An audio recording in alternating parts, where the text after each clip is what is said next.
Ukraine के पास अपना तो था नहीं, लेकिन अमेरिका ने हाथ पीछे खींच लिए हैं और जो तेल से कमाई होती थी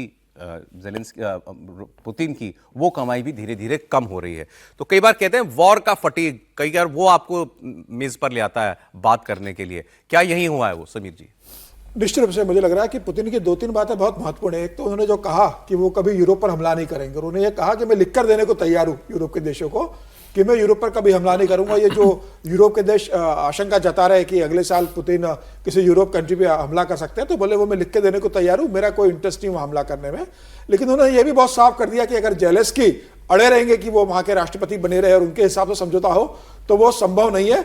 हमने काफी कब्जा कर लिया है और अगर जेलेंस्की नहीं मानेंगे तो हम आगे भी बढ़ सकते हैं। और 28 पॉइंट में उन्होंने जो बहुत काफी कुछ सहमति जताई है और जिस तरीके से उन्होंने कदम आगे बढ़ा है, तो अब 4 और 5 तारीख को तो पुतिन भारत आ रहे हैं, प्रधानमंत्री मोदी से उनकी मुलाकात होगी।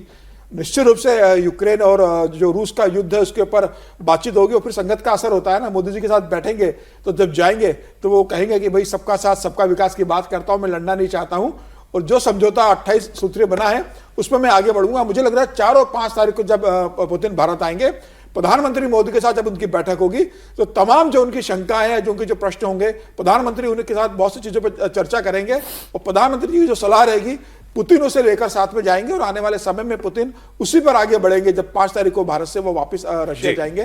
तो मुझे लग रहा है कि उनकी यात्रा महत्वपूर्ण है और उन्होंने संकेत दिए हैं इस बात के कि वो अब लड़ना नहीं चाहते हैं।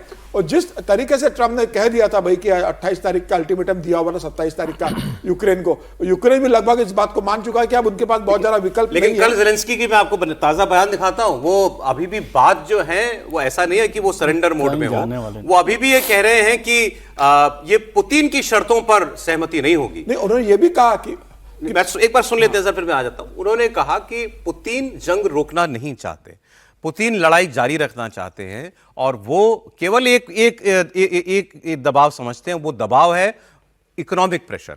आप उन पर इकोनॉमिक प्रेशर जब तक नहीं लगाएंगे, जब तक उनकी आय के स्रोत बंद नहीं करेंगे, तब तक पुतिन जंग नहीं रोकेंगे। और उन्होंने कहा कि हम सरेंडर कम से कम करने के लिए तैयार नहीं है।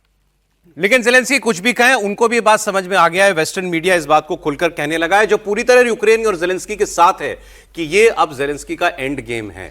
इस युद्ध को रोकने के अलावा अब और उनके पास कोई विकल्प नहीं है। नुकसान तो उनका हो चुका, ये उनको स्वीकार करना पड़ेगा और आने वाले नुकसान से बचने के लिए। सर बिल्कुल ठीक बात है, नुकसान तो यूक्रेन का बहुत हो चुका और वो कैसे, अभी बात कर रहे थे हम लोग कि कैसे दोबारा से निकल कर आएगा, दोबारा से खड़ा होगा, वो मुश्किल काम है।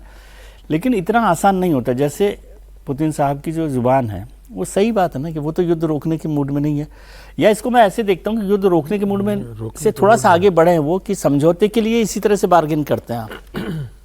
जब समझौते की टेबल पर आप बैठ रहे हो तो फिर आप अकड़ के साथ बैठते हैं, फिर उससे थोड़ा सा नेगोशिएशन पर काम चलता है। और वही यूक्रेन के ज़ेलेंस्की भी उसी तरह से बिहेव कर रहे हैं कि वो किया जाए।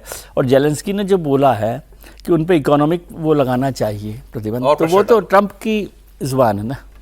लेकिन ट्रंप कहाँ डाल रहे हैं, मतलब जुबान तो वो ट्रंप की जुबान, हाँ तो वो ट्रंप की भी जुबान वही है कि भाई इकोनॉमिक प्रेशर से ही उससे, क्योंकि युद्ध के तौर पर मैदान में तो नहीं लड़ सकते, नहीं जीत सकते पुतिन के साथ, वो एक बड़ा मुश्किल काम हो गया है।